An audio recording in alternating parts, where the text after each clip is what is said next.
When your own child blocks your number, you start questioning everything, your parenting, your love, your mistakes. But sometimes life has a way of showing the truth in places you least expect. And my son?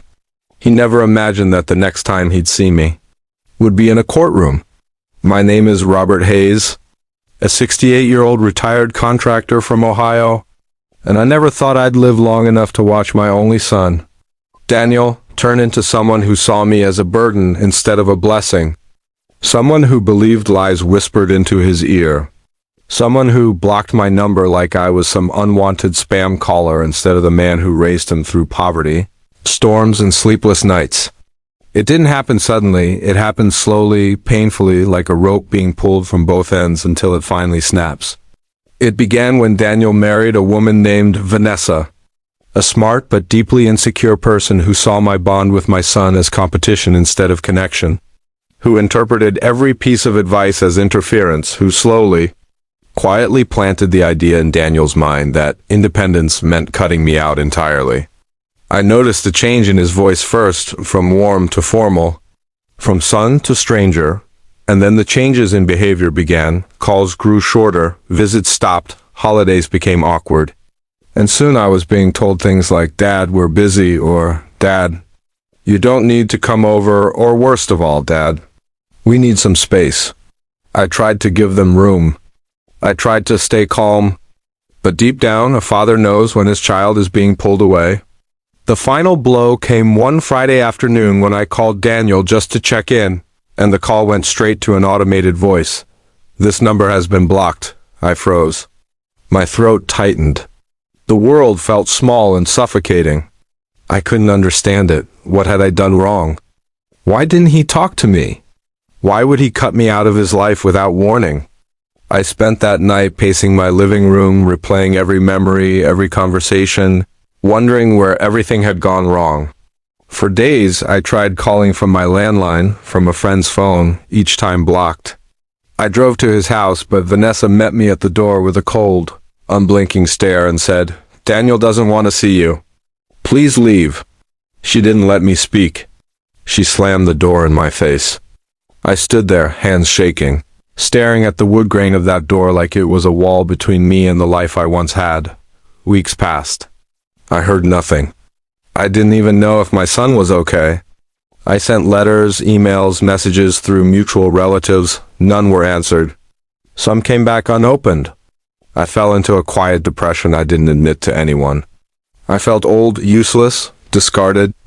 Then, one ordinary Tuesday morning, I received a letter that changed everything, a notice from the county court summoning me for a hearing involving my own son. My heart dropped. Had something happened? Was he hurt? Was it financial? Medical? I rushed to the courthouse with anxiety twisting in my stomach, utterly clueless as to why I was being summoned. When I walked into that courtroom, the sight nearly knocked the breath out of me. Daniel sat at the opposite table, holding papers, looking stressed and restless. Vanessa sat beside him like a hawk protecting territory she didn't own. They both froze when they saw me. Daniel's face fell with guilt. Vanessa's stiffened with annoyance, like she hadn't expected I'd dare show up. I took a seat quietly, every muscle tense. The judge entered, files in hand, and called the case number. When he said the words, "petition to transfer property ownership," my stomach twisted. Vanessa had her eyes locked on me like a predator. The judge read aloud. Daniel was petitioning the court to gain control of my house, claiming I was mentally unfit and unable to manage my affairs. My house. The house I built with my own two hands. The house where my wife and I raised him. The house with 37 years of memories in its walls. I felt heat rise up my neck, not from anger, but from heartbreak. My own son thought I was incapable. Or worse, he had allowed someone else to convince him of that. The judge asked Daniel to speak first.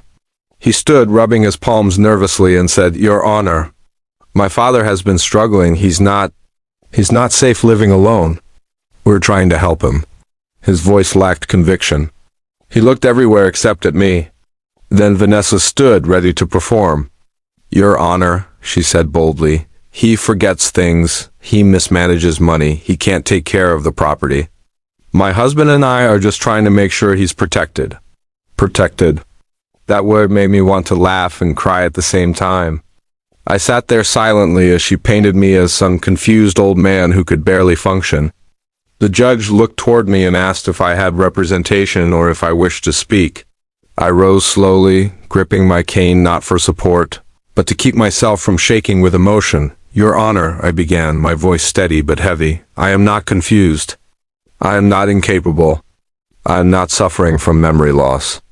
I am a retired contractor who built half the houses in my neighborhood, including the one they're trying to take. I could see Daniel's shoulders stiffen, guilt rippling across his face. I live alone, yes. But not because I can't take care of myself. I live alone because my son and his wife decided they no longer needed me. Vanessa shifted uncomfortably. They blocked my number. They refused my visits. They told me to stay out of their lives. And now they are here claiming I am unfit. The judge raised his brows. Vanessa opened her mouth to object, but I continued. I have documents. Medical evaluations, bank statements, home maintenance records, all up to date, all proving I am capable. I handed the folder to the clerk. The judge flipped through the papers, nodding slowly. Then he looked at Daniel. Mr. Hayes, did you conduct any professional assessment of your father before filing this petition? Daniel swallowed hard. No, Your Honor. Did you consult his doctor? No. Did you attempt to resolve family matters privately before involving the court? No. His voice trembled with each answer. Vanessa jumped in, trying to salvage it. We were just trying to do what's best. The judge cut her off sharply. Mrs. Hayes, property seizure through incompetency claims is not helping. It is a legal action with serious implications. And so far, none of your claims are supported by evidence. She went quiet, jaw tight. Then the judge did something I didn't expect. He turned fully to Daniel and said, Why did you block your father's number? Why did you refuse contact? Why did you not attempt resolution? The entire courtroom fell silent. Daniel looked down at his hands, ashamed. Tears welled in his eyes. And for the first time in months, he finally spoke the truth. Because I thought he didn't want me anymore. Vanessa said he was disappointed in me, that he thought I wasn't successful enough, that he thought she wasn't good enough. And I believed her. The judge leaned back, expression sharp. Vanessa's face went pale. I felt something inside me crack, not anger, but a deep ache for how easily my son had been manipulated. I spoke again softly this time. I never said any of that. I never thought any of that.